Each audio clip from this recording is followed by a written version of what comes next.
Welcome to Gayatri's wardrobe. ఈరోజు ఒక మంచి కుర్తా సెట్ అండి. గ్రే కలర్ సిమెంట్ షేడ్ అనమాట. నెక్ ఇలా రౌండ్ వచ్చి చిన్న డ్రాప్, ఇదంతా కూడా వర్క్ డీటెయిలింగ్ వచ్చాయి. పర్ల్స్, గ్లాస్ ట్యూబ్స్, ఇంత బాగుందో కదా. ఈ బాడీ పార్ట్ లో మనకంతా కూడా ఫ్లోరల్ ప్రింట్ వచ్చేసింది. దానిపైన కూడా క్రిస్టల్స్ లాగా వచ్చాయి. ప్యాంట్ సెల్ఫ్ లో దుపట్టా మాత్రం కాంట్రాస్ట్ దుపట్టా, కంప్లీట్లీ ప్రింటెడ్ వచ్చేసింది దుపట్టా.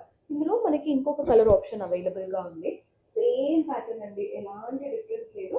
ఇది బ్లాక్ కలర్ లో వచ్చేసింది. మీరు అబ్జర్వ్ చేస్తే ఫ్రంట్ ఎలా అయితే మనకి ప్రింట్ వచ్చిందో బ్యాక్ కూడా అలాగే ప్రింట్ వస్తుంది. ఇప్పుడు నేను వేసుకునే డ్రెస్ కి కూడా బ్యాక్ ప్రింట్ అనేది ఉంటుంది. దీనికి దుపట్టా కాంట్రాస్ట్ కాబట్టి ఇలా కాంట్రాస్ట్ కలర్ లో వచ్చేసింది. బాగున్నాయి, అసలు లైట్ వెయిట్ గా చూడడానికి ఫ్యాన్సీగా కనబడుతున్నాయి. పర్చేస్ చేసుకోవాలి అనుకుంటే మీకు ప్రోడక్ట్ కోడ్ కనబడుతుంది కదా, ఆ కోడ్ ని వెబ్సైట్ లో సెర్చ్ చేసి డైరెక్ట్ గా ఆర్డర్ ప్లేస్ చేసుకోవచ్చు. లేదా వాట్సాప్ ఆర్ ఇన్స్టాగ్రామ్ పేజెస్ ద్వారా కూడా ఆర్డర్ ప్లేస్ చేసుకోవచ్చు. ప్యాటర్న్ చాలా బాగుంది. Do follow up.